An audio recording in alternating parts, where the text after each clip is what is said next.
I'm Rob Licuria, Senior Editor at Gold Derby, here with Grammy-winning director Hiro Murai, who is nominated for a DGA award along with his team for directing limited series Station 11 and the first episode.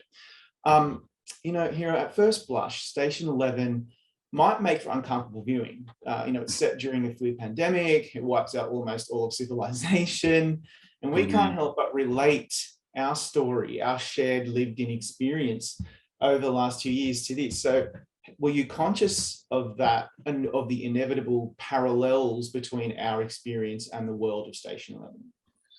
I mean, definitely. I think the interesting thing about the story of our show is that when we shot the pilot, this was pre-pandemic. So our pilot was filmed in end of 2019. And so a lot of the things we were playing with, it was all just speculative. We're trying to imagine a world where this would happen. And then somewhere in our edit process, the real pandemic hit and we were shut down for production. So 2 out of 10 episodes were shot before this actually happened to us.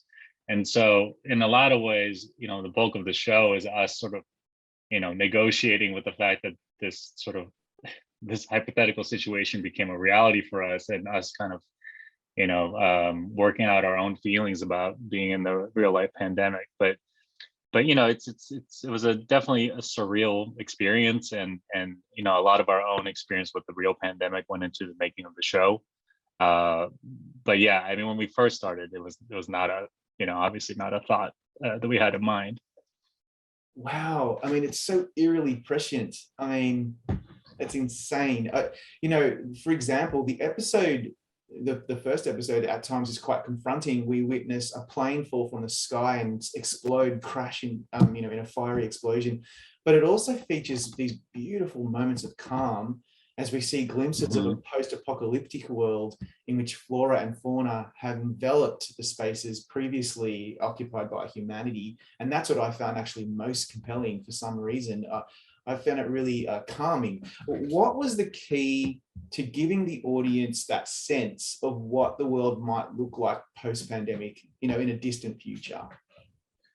Yeah, I mean, it's when Patrick Somerville, the showrunner, and I started talking, one of the first things I told him is that I didn't love the post-apocalypse genre in general, and a lot of that had to do with I love Cormac McCarthy as much as the next guy, but there's a certain sort of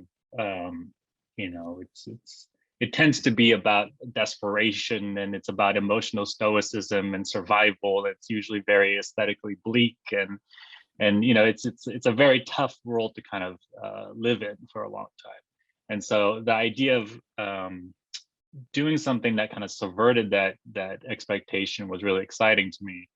And what Pat was really trying to get at with the show was, how do you make a post-apocalypse survival show that's not about desperation and survival? It's about, a rebirth, a new chapter in humanity.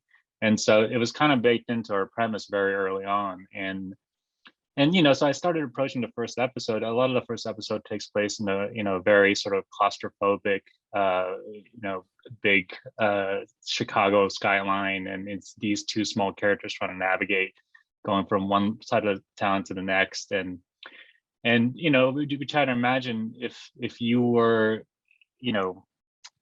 as as an anxious person, what would it feel like to be released from a crowded city? You feel very cathartic and freeing in some way, even though the circumstances are pretty dire.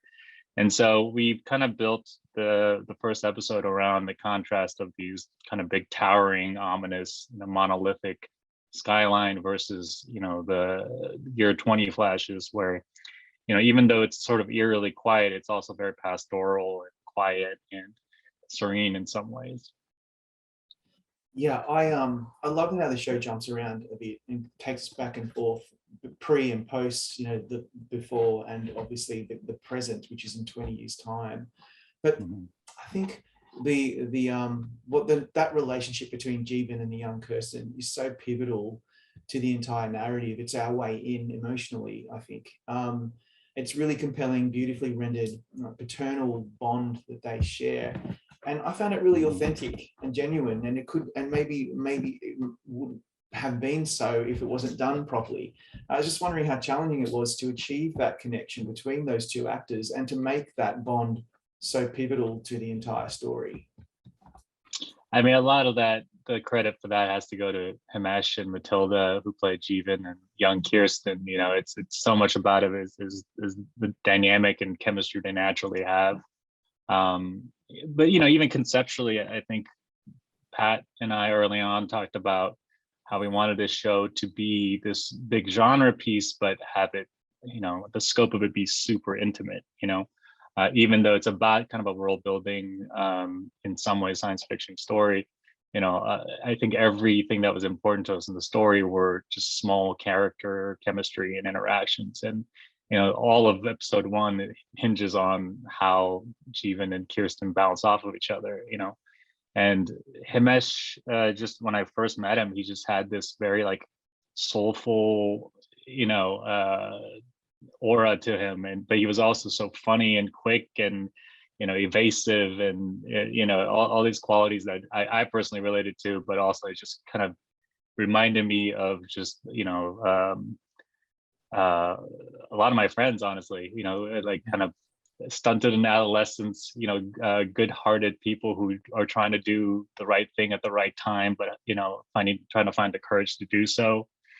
And then Matilda is just, you know, she's just incredible to me. You know, she when I met her, I think she was, I want to say like 9 or 10, you know, and she was just so much more mature than me, honestly. You know, she just has this like presence and assuredness, and she just had this confidence that just bounced right, you know, so well off of Himesh, you know. And so when we got them together in a chemistry read, it just I immediately said like I could watch this for 10 episodes, you know. Easily. To be honest, when you know when something hits home for you personally, when you miss them, I miss them. I actually miss seeing Dr. Chaudhry on my screen. My final question is this: the play opens on this eerily austere staging of this Shakespearean play, and I'd love to know what you think about this. The show demonstrates that in the face of the most horrifying world-ending catastrophe, art lives on. And perhaps more specifically in this instance, Shakespearean theatre outlives everything and ultimately sustains us as human beings. What are your thoughts on that through line that we see in the first episode and of course towards the end as well? Do you mean Shakespeare specifically, or just the notion of art surviving? Probably both, but more the latter. I think, you know, I think anyone who makes things for a living or considers themselves an artist for a living, maybe to a pretentious point, like to believe that the art is the most important thing, and that's, you know, it has a very important role in us being human, you know. And you know, I think that was always a big ask for a TV show to be, you know, preaching that so loudly. But that's something that I always loved about the premise of it. You know, it's not even the fact that the pieces of art themselves are important, but it's necessary for people to be able to express them, you know. And if someone expresses those feelings genuinely, it will connect with somebody else, you know. So it's kind of used as a means of connection between disparate people, you know. So I think it's less about whether it needs to be high art or low art, or, you know, it can be a Shakespeare, it can be Star Trek, it can be a comic book, but it's all just a tool to connect all these people. And I think that's an idea that, you know, I think we were in love with from the very beginning.